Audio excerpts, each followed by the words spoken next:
लब Babbar DSA sheet question number 12। Merge two sorted array without using extra space. तो problem statement में आपके पास दो सॉर्टेड अरे हैं। दोनों आप देखोगे सॉर्टेड हैं। ठीक है, ऊपर वाला भी 1 3 5 7 अपने आप में सॉर्टेड है, नीचे वाला भी 5 6 7 8 9 सॉर्टेड है। तो हमें करना क्या है, हमें एक फाइनल सॉर्टेड सीक्वेंस देखना है। इन दोनों एक अरे को मिला देते हैं तो ये जो फाइनल सॉर्टेड सीक्वेंस आएगा सारे नंबरों का ये वाला आएगा। तो जो इसमें शुरू के जो चार नंबर हैं वो आपको ऊपर वाले अरे में डाल दोगे। ठीक है, क्योंकि ये सॉर्टेड सीक्वेंस के स्टार्टिंग के चार हैं, और बचे हुए आप नीचे वाले में डाल दोगे। तो इस तरीके से हमें इन दोनों अरेज को फिल करना है और कोई एक्स्ट्रा स्पेस यूज नहीं करनी है। तो अगर आपको ऐसी कोई इंट्यूशन नहीं समझ आ रही है तो मैं सबसे सिंपल मेथड को यूज़ करूँगा, टू पॉइंटर अप्रोच। दोनों को एक एक पॉइंटर मार्क कर देंगे और हम कंपेयर करते चलेंगे, क्योंकि ये अप्रोच हम पहले भी सीख चुके हैं। ठीक है, तो उसी अप्रोच से स्टार्ट करते हैं। एक को आई ले लेते हैं, एक को जे ले लेते हैं। हमें पता है कि ऊपर वाले अरे में सबसे छोटे वाले चार नंबर डालने हैं। तो हमें पता है कि दोनों सॉर्टेड भी हैं।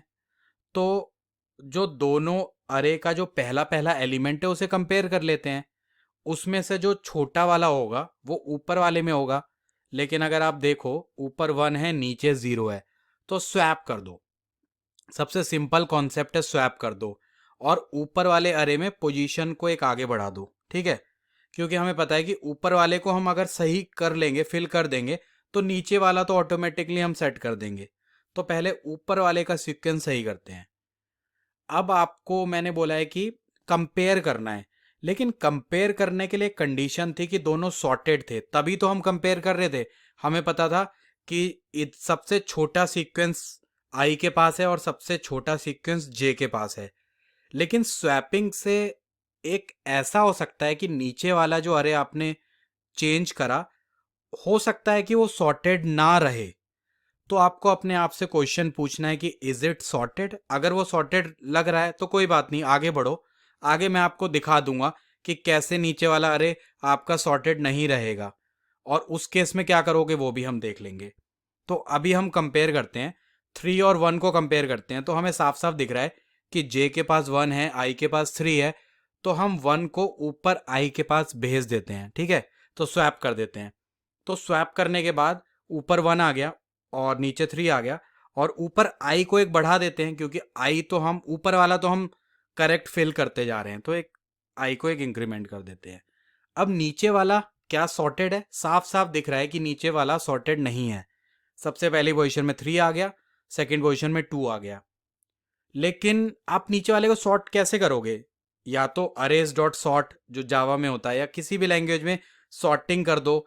तो सॉर्टिंग करने से थोड़ी सी कॉम्प्लेक्सिटी हाई हो सकती है, लेकिन एक स्मार्ट तरीका क्या है, हमें यह पता है कि ये जो पहला वाला नंबर है इसको हमें कहीं पर फिट करना है। जो नीचे वाला अरे है उसमें बाकी सारे नंबर सॉर्ट थे, लेकिन जो सबसे पहला वाला नंबर है उसको बीच में कहीं डालना है। तो हम स्वैपिंग कर सकते हैं, इसको इससे स्वैप कर सकते हैं। इससे क्या होगा कि टाइम कॉम्प्लेक्सिटी थोड़ी सी कम रहेगी। ठीक है, तो n log n के बदले आपका n टाइम में हो जाएगा।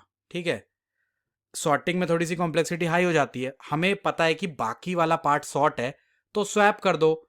2 इधर आ गया, 3 इधर आ गया। ठीक है, अब कंपेयर करते हैं दोबारा आई और जे को। आई के पास 5 है, जे के पास 2 है, तो जे के पास छोटा नंबर है वो ऊपर भेज दो। तो इस तरीके से 2 एंड 5 हमारे स्वैप हो गए। स्वैप करते ही हम आई को इंक्रीमेंट करते हैं, क्योंकि ऊपर वाला हम करेक्ट फिल कर रहे हैं। ठीक है, नीचे अब दोबारा आपसे को पूछना पड़ेगा कि नीचे वाला सॉर्टेड है। नीचे वाला सॉर्टेड नहीं है, तो आपको पता है जो 5 है स्टार्टिंग वाला, इसको बीच में कहीं पर आपको डालना है, और 5 को छोड़ के जो बचा हुआ रहे है वो ऑलरेडी सॉर्टेड था। तो पहली पोजीशन पे हमने स्वैप किया, तो पहली पोजीशन पे ही कुछ नंबर आया होगा, उसको ही फिट करना है।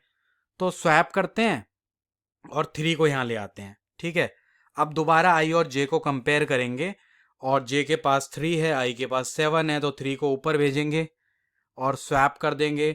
स्वैप करने के बाद आई को इंक्रीमेंट कर देंगे। ठीक है, तो आई अब एग्जॉस्ट हो चुका है, तो ऊपर वाला हमारा करेक्ट फिल हो गया है, लेकिन नीचे वाला सॉर्टेड नहीं है।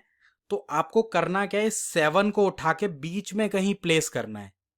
तो अगर आप देखो 5 और 6 के बाद 7 आएगा और उसके बाद 8 और 9 रहेगा, तो इस 7 को उठा के यहां पर डालना है। तो एक एक नंबर को स्वैप करो, पहले 5 को 7 से करो, सेकंड 7 हमारा सेकंड पोजीशन पे आ जाएगा, फिर 6 को 7 से करो। तो हम ऐसे स्वैप कर करके 7 को यहां पर ले आएंगे। और हम इस तरीके से स्वैप क्यों कर रहे हैं, क्योंकि अगर सॉर्टिंग कर देंगे पूरे अरे की तो कॉम्प्लेक्सिटी थोड़ी हाई होगी।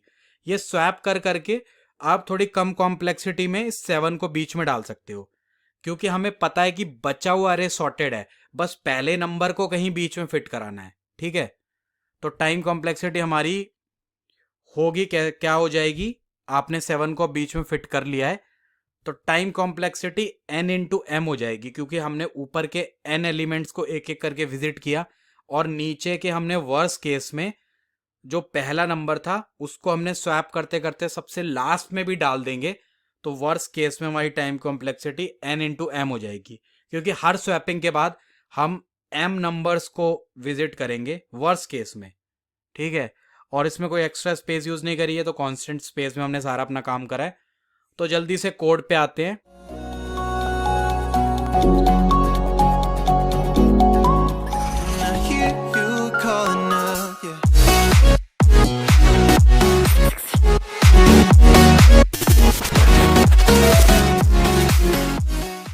शुरू करते हैं कोड करना। तो ये कोड हम इंटेलिजे में करने वाले हैं। हमारे पास दो इंटीजर आ रहे हैं, सेम एग्जांपल मैंने ले लिया जो अभी हमने एनिमेशंस में डिस्कस किया था। तो शुरू वाले अरे में जो स्टार्टिंग वाला सॉर्टेड सीक्वेंस होगा वो फिल करना है, और उसके आगे वाला सॉर्टेड सीक्वेंस हम नीचे वाले अरे में फिल कर देंगे।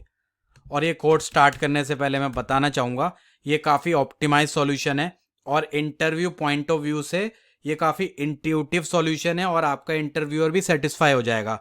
लेकिन इससे भी ज़्यादा ऑप्टिमाइज सॉल्यूशन आपको मिल जाएगा, आपको गूगल करना पड़ेगा, लेकिन वो सॉल्यूशन थोड़े से इंट्यूटिव नहीं है, कुछ एडवांस एल्गोरिथम्स हैं।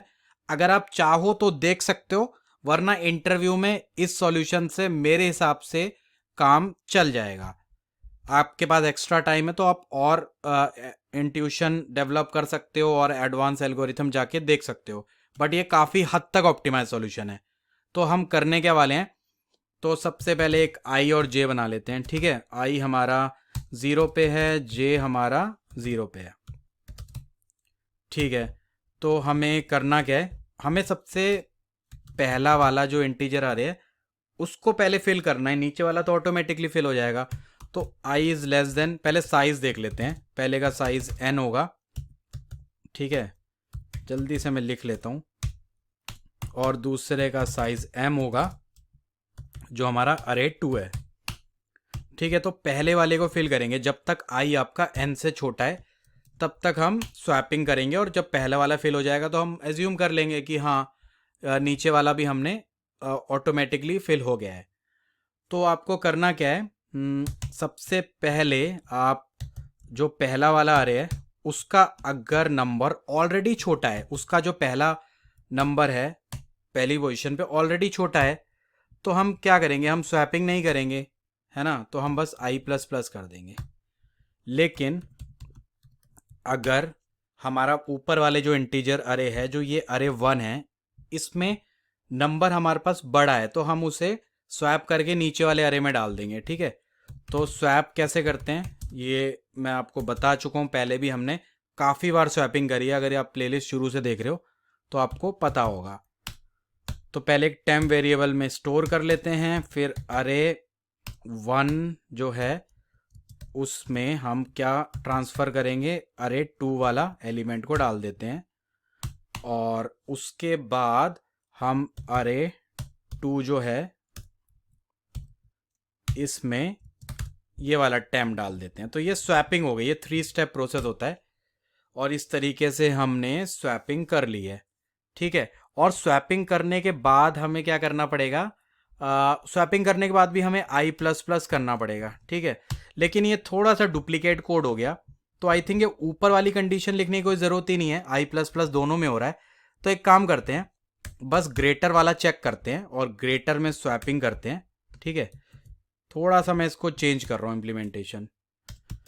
तो अगर अपने जो ये ऊपर वाला अरे है, अरे 1 है, इसमें नंबर कोई बड़ा हुआ तो स्वैप कर दो, ठीक है, और बड़ा नहीं हुआ तो स्वैप मत करो, ठीक है।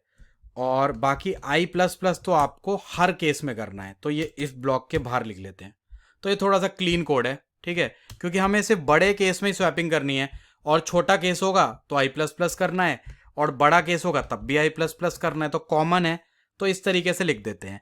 और इसके बाद आपको जो नीचे वाला अरे है उसका जो मैंने बताया था ना कि उसमें जो पहला नंबर होता है वो आपका ये सॉर्टेड सीक्वेंस को बिगाड़ सकता है, पूरा सॉर्टेड सीक्वेंस आपका मतलब हट जाएगा। अरे 2 आपको अब चेक करना है कि अब ये सॉर्टेड रहा है या नहीं रहा। तो इसके लिए मैंने क्या बताया था, इसके इंटरनली इसमें हम स्वैपिंग कर रहे थे, जो पहला एलिमेंट आपका आएगा उसको आपको बीच में कहीं प्लेस करना है। तो इसके लिए मैं एक फंक्शन लिख देता हूं, फिक्स अरे 2, ठीक है, इसमें अरे 2 को पास कर देते हैं, ठीक है। तो फिक्स अरे 2 वैसे कब करना है, फिक्स अरे 2 आप तभी करो जब आप स्वैपिंग कर रहे हो, तो इसको यहाँ लिख दो, ठीक है। तो ये फिक्स अरे 2 हम बना लेते हैं, इसको मैं अलग से ही लिख देता हूँ, यहाँ पर फिक्स अरे 2 मैं बना लेता हूँ, ठीक है। तो ये रिटर्न कुछ नहीं करेगा, बस ये फिक्स कर देगा, ठीक है। तो वापस अरे 2 आपका सॉर्टेड हो जाएगा, इस तरीके से लिख लेते हैं। और इसमें हमें क्या करना पड़ेगा, एक फॉर लूप रन करते हैं और जो सबसे पहला वाला नंबर है उसे प्लेस करेंगे, ठीक है। तो अरे 2 डॉट लेंथ लिख देता हूँ आई प्लस प्लस, और इसको काम करते हैं इंडेक्स 1 से स्टार्ट करते हैं और चेक करते हैं इफ़ अरे 2 पे हम मतलब इंडेक्स 1 से स्टार्ट कर रहे हैं, तो अगर इंडेक्स 1 पे जो नंबर है वो छोटा है, ठीक है, इंडेक्स 0 से, तो यहाँ ही -1 लिख लेता हूँ, तो हम स्वैप कर लेंगे। स्वैप वाला कोड मैं कॉपी कर लेता हूँ, ठीक है। तो स्वैप कर लेंगे, जल्दी से यहाँ 2 चेंज कर देता हूँ, ठीक है। तो स्वैप कैसे करोगे आप, तो पहले तो हम सेव कर लेंगे इंडेक्स आई पे जो है, फिर इंडेक्स आई पे i-1 वाला डाल देंगे और i-1 में टेम्प वाला डाल देंगे, तो ये स्वैपिंग होती रहेगी, ठीक है। और स्वैपिंग आपने कर लोगे, बस इतना सही काम है, आई थिंक हो गया है कोड। और कुछ करना है इसमें, और जैसे ही आपका ये जो फर्स्ट अरे है, जैसे ही आप ये आई प्लस प्लस करके एग्जॉस्ट हो जाओगे तो ऑलरेडी आपका जो अरे 2 होगा वो ऑलरेडी सॉर्टेड होगा। तो एक काम करते हैं, यहाँ पर एक बार प्रिंट करके भी चेक कर लेते हैं, ठीक है, कि आंसर क्या आया है। तो एक बार मैं करके आपको दिखा देता हूँ कि कोड काम कर रहा है नहीं कर रहा, और एक बार अरे 2 को भी प्रिंट कर देते हैं। तो इसको रन करते हैं, अगर कुछ गलती होगी तो जल्दी से उसको मैं फिक्स कर दूंगा। बाकी तो मुझे तो जो हमने डिस्कस किया था सेम लग रहा है। तो अगर आप देखोगे तो 0 1 2 3 शुरू का जो सॉर्टेड सीक्वेंस है उसके 4 नंबर हमारे यहाँ पर आ गए हैं, और 5 6 7 8 9 नीचे आ गया है। तो आई थिंक ये कोड काम कर रहा है। तो इंट्यूशन यही है, काफ़ी हद तक हमने ऑप्टिमाइज तरीके से ही सॉल्व किया है, और जो टाइम कॉम्प्लेक्सिटी हमने डिस्कस करी थी वो होगी बिग ऑफ m/n। काफ़ी हद तक ऑप्टिमाइज है, इंटरव्यू पॉइंट ऑफ व्यू से बहुत अच्छा अप्रोच है। और स्पेस कॉम्प्लेक्सिटी हमने कोई एक्स्ट्रा स्पेस यूज़ नहीं करी है, क्योंकि ऐसा गिवन था कि आपको एक्स्ट्रा स्पेस यूज़ नहीं करनी है। तो उससे बेटर आप देखना चाहते हो तो थोड़ा सा रिसर्च और करो, बट मेरे हिसाब से ये सॉल्यूशन चल जाएगा। तो फिर मिलेंगे नेक्स्ट वीडियो में। ये वीडियो देखने के लिए बहुत बहुत धन्यवाद। प्लीज़ सब्सक्राइब करो, सपोर्ट करो, ताकि मैं इसी तरीके से हर दिन एक वीडियो बना सकूं और आप लोगों की इंटरव्यू प्रिपरेशन में हेल्प कर सकूं। तो मिलते हैं, good bye, thank you very much.